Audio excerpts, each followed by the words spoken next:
ଆଜିର ସକାଳଟି ଆରମ୍ଭ ହୁଏ ପୁରା ଭୋକ ଉପାସ। ଜୟ ଜଗନ୍ନାଥ। ଆଜି ମୋ ପାଖରେ ଦୁଇଟି ଏନଗେଜମେଣ୍ଟ ମେକଅପ ର ବୁକିଂ ରହିଛି। ଜଣେ ମୋ ପାର୍ଲରକୁ ଆସିବାର ଥିଲା, ଯିଏକି ଆମ ସାହିର ଝିଅଟେ।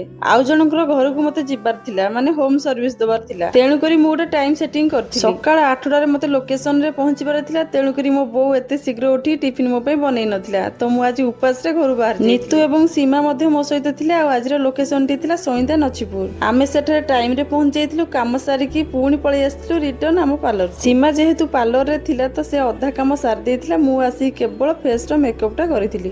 ଆଜି ମୋର 2 ଜଣ କ୍ଲାଏଣ୍ଟ ଡସ୍କି ସ୍କିନର ଥିଲେ, ସେଥିଲାଗି ମୁଁ ଟିକେ ଟେନସନରେ ଥିଲି। ମୁଁ ଜାଣିନି କାହିଁକି ପ୍ରଥମରୁ ମୁଁ ଯେତେବେଳେ ଡସ୍କି ସ୍କିନରେ କାମ କରେ, ସେତେବେଳେ ମତେ କାହିଁକି କୋଉଠି ଡର ଟିକେ ଟିକେ ଲାଗେ। ସେ ଯାହା ବି ହଉ, ଆଜ ଏ ମେକଅପ ଆର୍ଟିଷ୍ଟ ସବୁ ସ୍କିନରେ ଆମକୁ କାମ କରିବା ପାଇଁ ପଡିବ। ଭୋକ ଉପାସରେ କାମ ସାରି ଘରକୁ ବାହାରିଲା ବେଳକୁ ଆଉ ଜଣେ କଷ୍ଟମର ଆସି ପହଞ୍ଚିଗଲେ ତାଙ୍କର ହେୟାର କଟ୍ କରିବାର ବିଜନେସ ମୋର, ତ ମୁଁ ଭୋକରେ ରହି କାମ କରିନେବି। ହେଲେ ମୋ ପିଲାମାନେ କାହିଁକି ଉପାସରେ ରହିବେ, ତ ସେଥିଲାଗି ମନା କରିଥିଲି। ସେ ରିକ୍ୱେଷ୍ଟ କରିବାରୁ କରିନେଇଥିଲି।